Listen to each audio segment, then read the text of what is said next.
Welcome to another edition of Entrepreneurs on Fuego, where we're documenting the journey of entrepreneurs one digital footprint at a time. I memorized that like about a month or so ago. Very and good. like, boom! It's just there, impregnated in my head forever. I love With it. me, with me. I've been looking forward to talking to you, Thank Kristine you. Vowels. Yes. Because what you do is truly amazing, and. Tell us what you. I was just going to spoil it, but tell us exactly how you help a magnificent home sell. Tell us what you do. Well, in luxury staging, Yes. it is not just about bringing in a sofa. So in order to really capture the buyers in the luxury market, you need to understand the demographics of the buyer themselves and how they're going to live in the space, what they do for a living if you can figure that out, how their family's going to use the space, the entire, everything that they're going to do within those surroundings, and then you determine what's the best style for the home, and then you create a design and stage that way. And for an example, on one of the houses, we staged, the realtor came in and she says, oh no, it needs more stuff. And I go, what would you bring in? She goes, I don't know, but there's nothing in the corners. And I said, well, we don't put things in the corners. And so I said, well, do you have somebody you can show the home to and let's get their feedback? She goes, well, yes, actually I have a client that just flew in today. And I said, I'll wait and let's have him come over. I said, but I just want to be here when he does that. And they were right outside, so it's like no, walking. he was in town. Oh, he was in town. Okay, so about all right. 30, 40 minutes later, he arrived at There the you go, house. okay. And I had just finished staging it, and he walked into the property, and we just stayed really quiet, just letting him just meander and go through the entire property. And then he sits down in the sofa in the living room, and he says, the only thing missing is a martini. And he puts his hand up, and I handed him a fake martini off of the bar, and he looked at her, and he wrote an offer that night. So. So really you need something in the corner.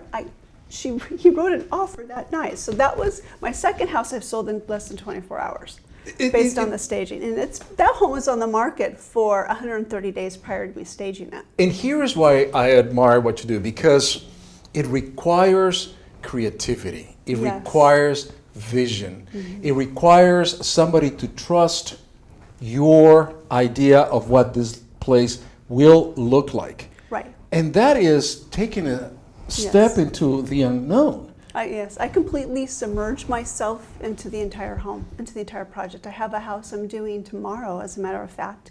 It's a historical French farmhouse here in Arizona, which I didn't really knew that we had farmhouses here. It's got to be here in the Central District, probably. It's off of Glendale and 7th. All right. Not far. Not far, yeah, there we go. And it was on a bucket list of mine that I always wanted to do a farmhouse. I just never thought I would do one here in Arizona. So when you have that kind of opportunity, are you like, okay, I can't wait, so I can't wait. I'm so excited. This one is 10,000 square feet, so man. it's going to take a lot of manpower to pull this off in a day. And it's been on the market for about 6 months. They've had no activity And it's whatsoever. empty, of course. Is it? No. The seller left a bunch of their stuff there. All right. So they brought me in. They got a new realtor. They're getting ready to auction it. They brought an international auction company in to sell the home. And your job is? To completely transform the home. So she has it staged. I mean, her furnishings are English and Americana, which when we sat down and we analyzed who the buyer was going to be, that would be a total turnoff to the type of buyer that they anticipate being interested in this home. So I did a little bit of homework, studying what they thought who that was, what they thought that they would do for a living. So I'm transforming into a French farmhouse, transitional, and taking everything out but some of their antiques that I absolutely loved. And I'm bringing 2 truckloads in, and we're staging the entire house tomorrow. So we're expecting that. I'm just excited and waiting for the transformation to see what it's going to look like.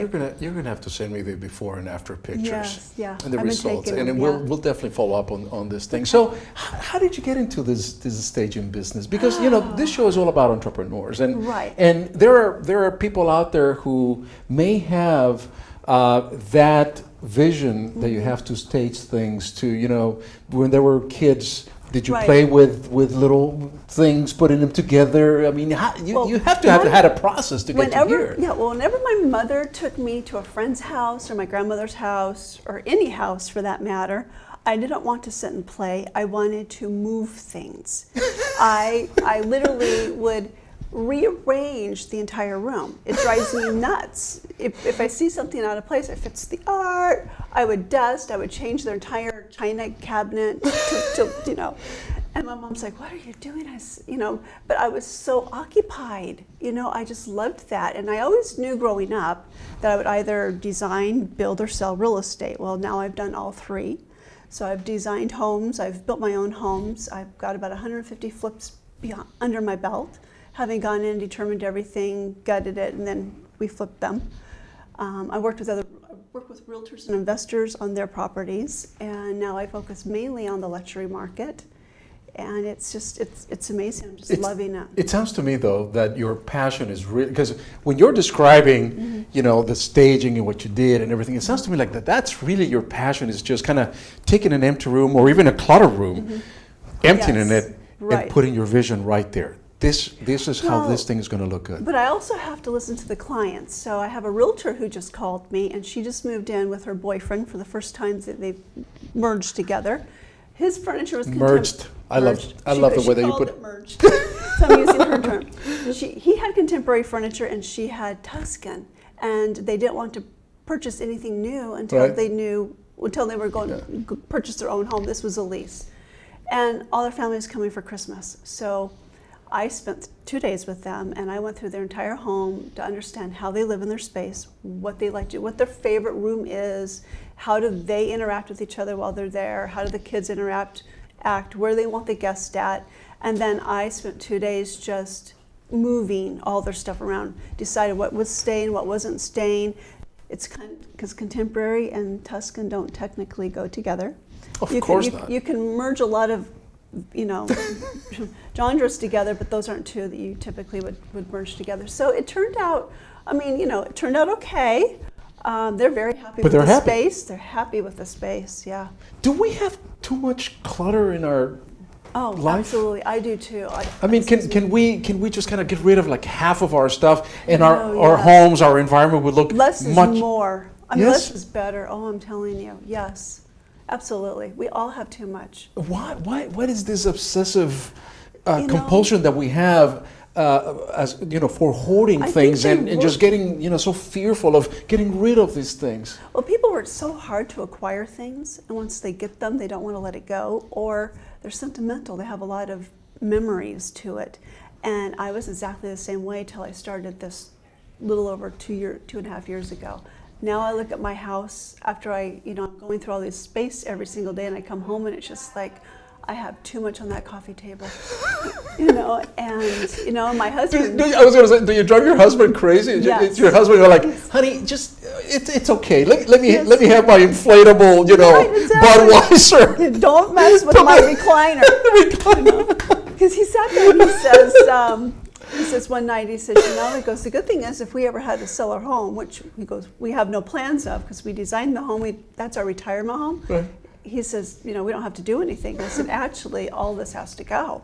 And he says, what are you talking about? He goes, this house is fine. It's comfortable for you, honey, but we won't be able to sell it the way this is. I said, the furniture's all wrong. Because you're not buying the house again. Right. It's somebody else with a different mindset and with a different plan for this house who's going to be buying that house. Absolutely. So I have to stage it. Yes. I have to put myself in that person's shoes and figure out what's going to work best for them. Because everyone says, golly, I get intimidated when you come into my space because your house must be perfect. I said, no, my house is like yours. This is how I live. What would you say is your best ability, your best feature? And I think I have an answer right here in my head, and I'm going to tell you after you tell me, what do you think is your best feature or the best thing that you do? Your best quality. Best quality. Well, when I got into real estate and took design school about 30 years ago, what I noticed I would do all the time is whatever space I'm in, whether it's a hotel or a lobby or a dental office or a house, or I'm sitting in the corner, I'm looking at the corner lot, I always envision that for a better purpose. There's, like that gas station's the wrong spot there. This would be a perfect thing for, say, a restaurant pad.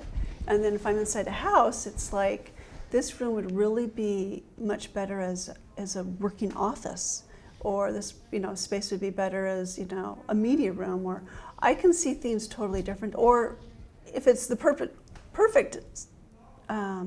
use for the space, I can always find a better way of positioning it for ease of using the space.